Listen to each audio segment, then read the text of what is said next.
So hey guys, this is your friend Arsuri. Welcome you all on my YouTube channel Chemistry and Your Tips. तो स्वागत है दोस्तों आप सभी का हमारे fourth lecture of solid state में। तो इससे पहले दोस्तों हमने difference between amorphous and crystalline solid पढ़ा था और इस लेक्चर में हम different type of crystalline solid के बारे में स्टडी करेंगे। तो दोस्तों हमारे जो क्रिस्टलाइन सॉलिड है वो 4 टाइप्स के हैं: metallic, ionic, covalent and molecular solid.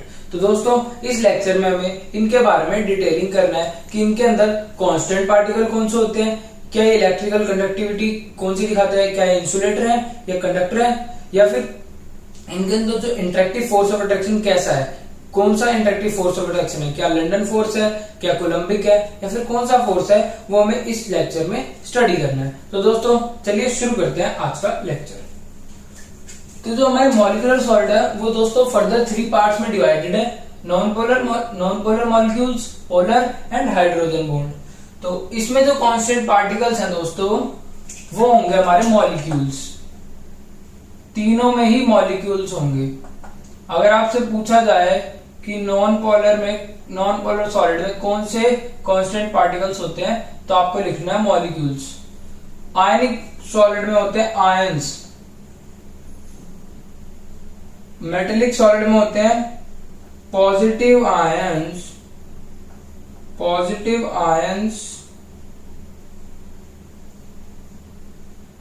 And delocalized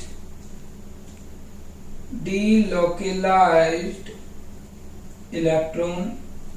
और जो हमारे कोवेलेंट सॉलिड है इसमें होते हैं हमारे एटम्स।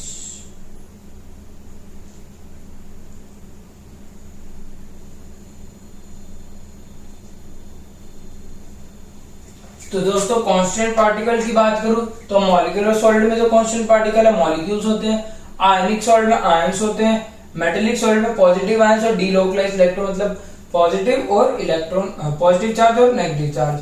कोवेलेंट सॉलिड में हमारे एटम्स। नेक्स्ट प्रॉपर्टी की बात करूं मैं, अट्रैक्टिव फोर्स या फिर हमारा बॉन्डिंग। दो चीज, अट्रैक्टिव फोर्स या फिर बॉन्डिंग, कुछ भी कह सकते हैं। जो हमारा मॉलिक्यूलर सॉलिड है इसमें नॉन पोलर के लिए तो अलग बॉन्डिंग होती है दोस्तों, अट्रैक्टिव फोर्स होता है हमारा, पोलर के लिए अलग और हाइड्रोजन बॉन्ड के लिए अलग। जो हमारा नॉन पोलर है उसमें तो होता है हमारा डिस्पर्जन फोर्स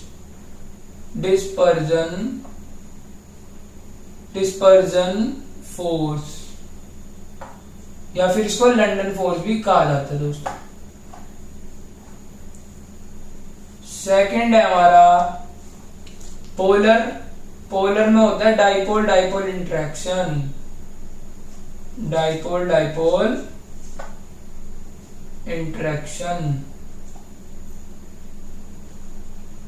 और जो हमारा थर्ड है हाइड्रोजन बॉन्ड में होती है बॉन्डिंग, हाइड्रोजन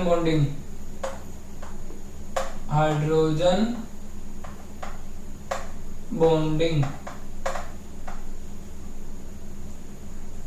तो दोस्तों अट्रैक्टिव फोर्स की बात करूं तो नॉन पोलर में होता है डिस्पर्जन फोर्स, पोलर में होता है हमारा डाइपोल इंटरेक्शन और हाइड्रोजन बॉन्ड में होता है हाइड्रोजन बॉन्डिंग। आयनिक सॉलिड में जो अट्रैक्टिव फोर्स होता है दोस्तों वो होता है कोलंबिक फोर्स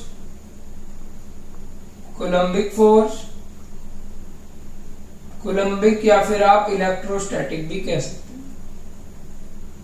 इलेक्ट्रोस्टैटिक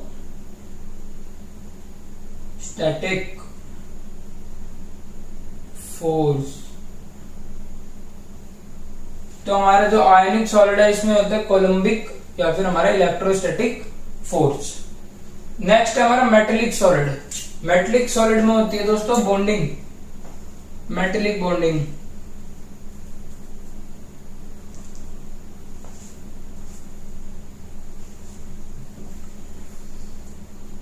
और ऐसे ही हमारे कोवेलेंट सॉलिड में होती है covalent bonding.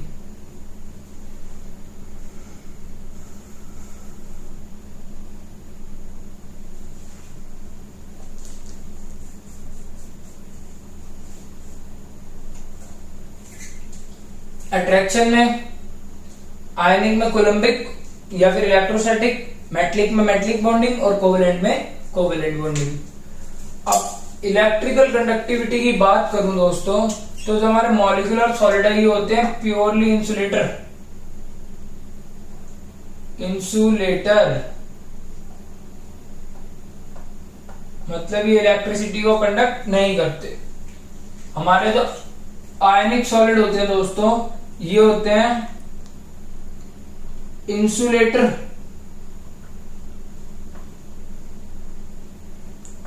In solid state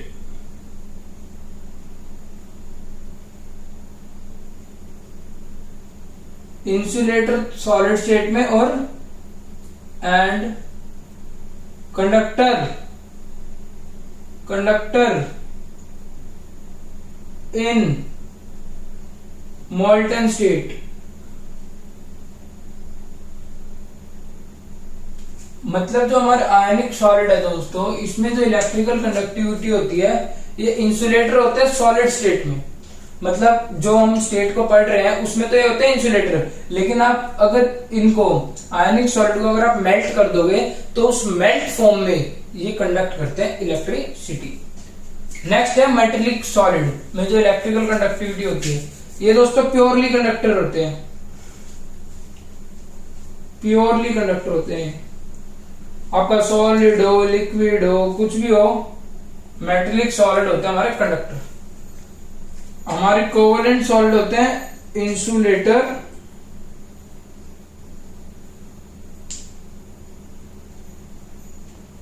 और एक्सेप्शनली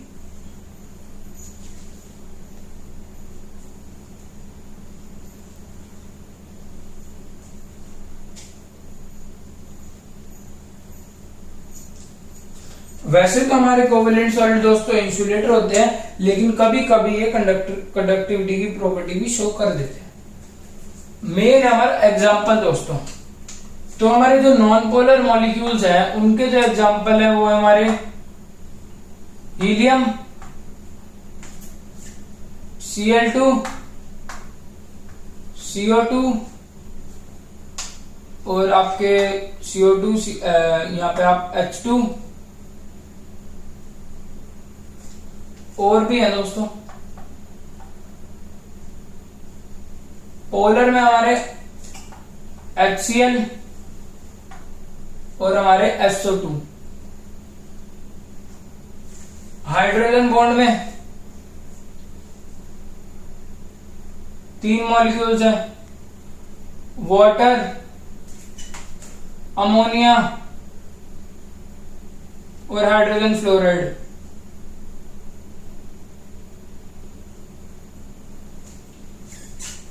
आयनिक सॉलिड में example NaCl, MgCl2, AlCl3 and many more. Metallic solid में iron, aluminium, copper, silver, magnesium etcetera. Covalent solid में दोस्तों, कोवेलेंट सॉलिड में SiO2, क्वार्ट्ज का फॉर्मूला होता है दोस्तों, क्वार्ट्ज को SiO2 कहते हैं। SiC, कार्बन डायमंड,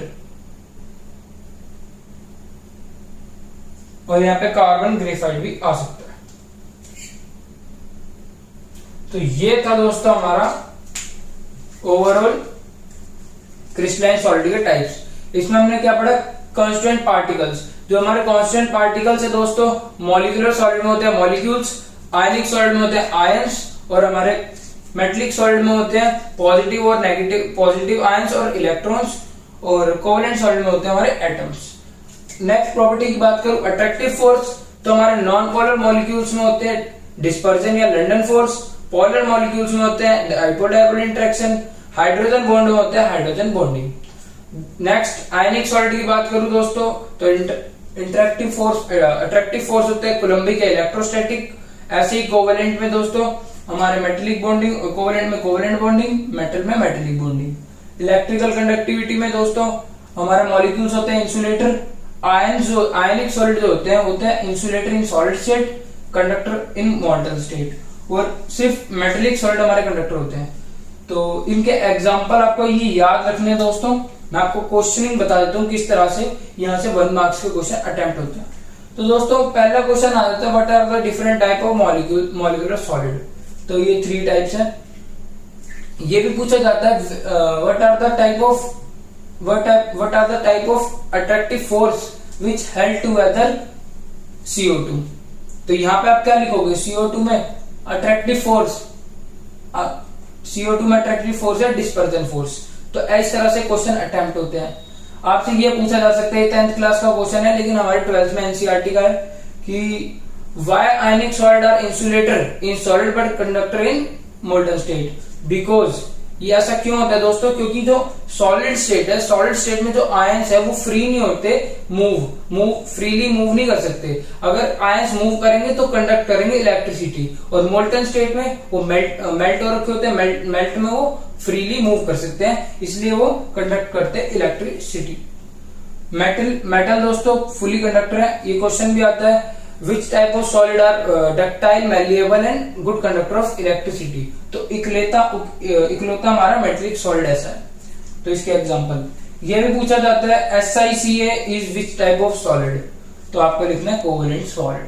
तो इस तरह के क्वेश्चन यहाँ से अटेम्प्ट होते हैं। अगर यहाँ से डेफिनेशन पूछी जाए तो डेफिनेशन इजीली बना सकते हैं दोस्तों आप, कि पूछा जाए कि व्हाट आर आयनिक सॉलिड। तो ionic solid are those solid in which the constant particles is ions which are held together by the coulombic and electrostatic force of attraction। तो इजीली इनके बनाया जा सकता है। तो ये सब हमारा ओवरऑल है दोस्तों। आप इसका स्क्रीनशॉट ले सकते हैं, वरना मैं आपको PDF में नोट्स प्रोवाइड करवा दूंगा। इसके बाद हमें 2 क्वेश्चन डिस्कस करने हैं। उसके बाद दोस्तों अगले लेक्चर में हम पढ़ेंगे अपना यूनिट सेल।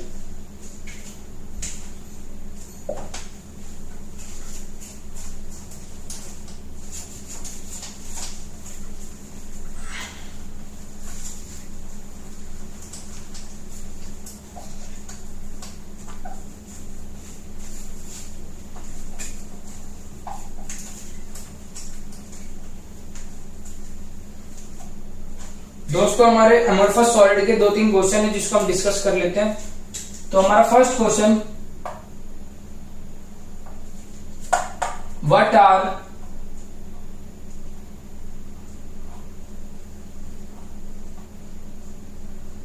Supercooled solid. तो सुपरकूल्ड सॉलिड क्या होते हैं? तो मैं पहले भी डिस्कस कर रहा था, सुपरकूल्ड सॉलिड वो सॉलिड होते हैं जिनके पास दोस्तों टेंडेंसी होती है कि वो फ्लो कर सके, लेकिन काफी टाइम के बाद। तो ऐसे हमारे सॉलिड कौन से होते हैं? Amorphous solid. अगर ये पेपर में क्वेश्चन आता है तो आपको इस तरह अटेम्प्ट करना है, दो solid which have tendency to flow very slowly and in this type of solid is amorphous solid.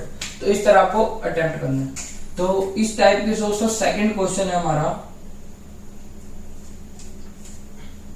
how can be a material be made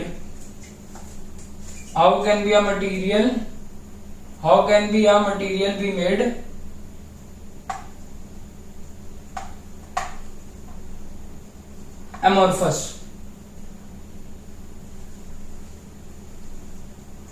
कैसे आप एक मटेरियल को अमोर्फस बना सकते हैं? तो दोस्तों ये सिंपल है। आप किसी भी सॉलिड को मेल्ट करो और मेल्ट करने के बाद उसको रैपिडली सुखा दो।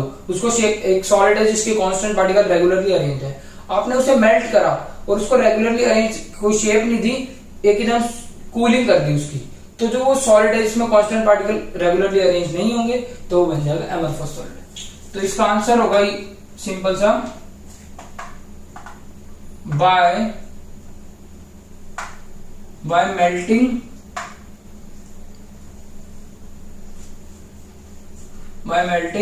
and then cooling it rapidly। Third most important NCERT की लाइन से लिखा हुआ क्वेश्चन दोस्तों, कि what are the uses of amorphous solid. तो जो हमारे एमरफस सॉलिड है वो यूज होते हैं दोस्तों एमरफस सिलिकॉन। एमरफस सॉलिड में भी एक एमरफस सिलिकॉन होता है जो यूज होता है हमारा फोटोवोल्टिक मटेरियल के तरह से। वो हमारा जैसे हमारे जो सनलाइट को जो इलेक्ट्रिसिटी में कन्वर्ट करता है, इस तरह हमारा एमरफस सॉलिड काम करता है। तो एमरफस सिलिकॉन ऐसा एक है, amorphous silicon. Amorphous silicon is used as a photovoltaic